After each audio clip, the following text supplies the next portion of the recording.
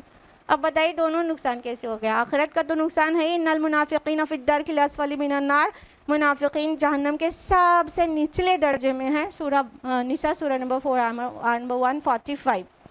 لیکن دنیا کا نقصان کیسے ہو گیا بتائیے؟ آپ لوگ سوچئے جلدی سے، کوئی بتا پائے گا جلدی سے؟ بالکل، دیکھیں دنیا کا نقصان ایسے ہے منافقین کو، پہلے کافر کی مثال سمجھیے۔ کافر کیا ہوتا ہے؟ ریجیکٹ کر دیتا ہے، بالکل ٹھیک ہے، حق کو ریجیکٹ کر دیتا ہے اور دنیا کو پوری طرح سے قبول کر لیتا ہے، تو کم از کم دنیا کا مزہ تو مل ہی جاتا ہے، اس کو مل جاتا ہے۔ دنیا اس نے پسند کر لیا، آخرت کو اس نے ریجیکٹ کر دیا، اللہ کی بات ماننے سے انکار کر دیا، اور ورلڈلی بینیفٹس کو اس نے اپنا مقصد حیات بنا لیا، تو اسے دنیا میں تو مزہ ملتا ہی ہے نا، کم سے کم جو لگژریز اور جو بھی وہ نفس کی جو اطاعت سے جو لذت انہیں ملتی ہے دنیا کی تو مل ہی جاتی ہے۔ لیکن منافق کا حال یہ ہے کہ وہ دنیا بھی اسے نہیں ملتی، اس لیے کہ وہ تو مذبذب ہے نا، ادھر بھی مینٹین کیا ہوا ہے، ادھر بھی مینٹین کیا ہوا ہے، اور اسی بات کی وجہ سے اس کے اندر کا جو اطمینان ہے وہ گم جاتا ہے، کہ کہیں ان کو نہ پتہ چل جائے کہ ہم ادھر سے بھی جڑے ہوئے ہیں، کہیں ان کو نہ پتہ چل جائے کہ ہمارا ادھر بھی دوستی ہے، کہیں ہماری پول کھل کے سب کے سامنے نہ آ جائے، کہیں یہ نہ ہو جائے، کہیں وہ نہ ہو جائے، اس کی دنیا بھی چلی جاتی ہے۔ کہنے کا مطلب دنیا میں بھی وہ بے چین رہتا ہے، اوپر سے اس کو دنیاوی فائدہ، اس کا جو مقصد ہے، اس کا دنیاوی معلوم متاع ہے نا، تو وہ ڈرتا بھی رہتا ہے کہ ان کے ساتھ ہیں تو یہاں پہ نقصان نہ ہو جائے، تو اس طرح وہ اپنی دنیا بھی کھو دیتا ہے۔ دنیا میں اس کے دل میں سکون نہیں رہتا، ایمان کے بعد جو تسکین اور سکون آتا ہے وہ نہیں رہتا، اس کے کرتوت ایسے رہتے ہیں، ڈبل فیسڈ ہوتا ہے نا، ہر وقت ڈرتا رہتا ہے کہ کہیں اس کا ڈبل فیس سب کے سامنے نہ آ جائے، تو لہٰذا اس کی دنیا بھی چلی جاتی ہے۔ تو ایسا منافق کو کہ دنیا بھی جاتی ہے اور آخرت بھی جاتی ہے۔ مومن کو دنیا میں تو اللہ تعالیٰ دل کا سکون دیتا ہے، اور آخرت میں جنت، فائدہ ہی فائدہ۔ کافر کو دنیا مل جاتی، دنیا کا مزہ، لیکن آخرت میں کچھ نہیں، اور منافق کو دونوں نہیں۔ زیادہ سمارٹ بنتا ہے نا، دونوں طرف بنا کے چلنا چاہتا ہے نا، اور دونوں طرف وہ بگاڑ لیتا ہے ایکچولی، یہاں سے بھی گیا وہاں سے تو در کے اسفل میں جائے گا۔ وہاں قیامت کے دن جب جہنم کا فیصلہ ہوگا تو مشرکین نہیں در کے اسفل میں ہوں گے، لویسٹ لیول آف جہنم میں، ایتھیسٹ نہیں ہوں گے، کفار نہیں ہوں گے، منافق ہوگا۔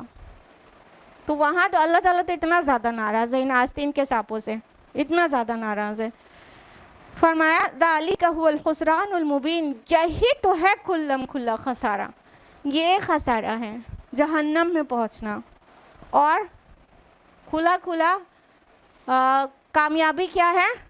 حصول جنت۔ اور یہ سب سے بڑا نقصان، سب سے بڑا نقصان، اور سب سے بڑا نقصان، حقیقی نقصان، جو نقصان پلٹنے والا نہیں ہے۔ دنیا کا کوئی نقصان ہوتا ہے تو کوئی نہ کوئی کمپنسیشن وقت کے ساتھ ہو جاتا ہے، کچھ نہیں ہوتا تو دل تو کم از کم ٹھنڈا ہو جاتا ہے، وقت ایک مرہم بن کے نقصان کی جو ہمارا زخم ہے اس پہ لگ کے وقت وہ تھوڑا ہلکا کر دیتا ہے۔ لیکن جب آخرت میں انسان نقصان اٹھائے گا تو سوائے ریگریٹ کے اور کچھ نہیں ہوگا، اور وہ ریگریٹ بھی سائیکولوجیکل پنشمنٹ ہوگی۔ تو یہی تو ہے سب سے بڑا نقصان۔ اللہ تعالیٰ بچانا چاہتا ہے، بندو نقصان سے بچ جاؤ، اے میرے بندو سب سے بڑے نقصان سے بچ جاؤ، جہنم سے بچ جاؤ۔ تم یہاں پر ٹیسٹ کے لیے آئے ہو، تم کو یہاں بھیجا گیا ہے تمہارا امتحان لینے کے لیے، اس کو اپنا ڈیسٹینیشن نہ سمجھ لو۔ اگر اس کو ڈیسٹینیشن سمجھ لو گے تو پھر تم اسے سنوارنے اور سجانے میں لگ جاؤ گے، اور تم اپنے مقصد حقیقی سے غافل ہو جاؤ گے، اور غافل ہو گئے تو شیطان تمہیں تو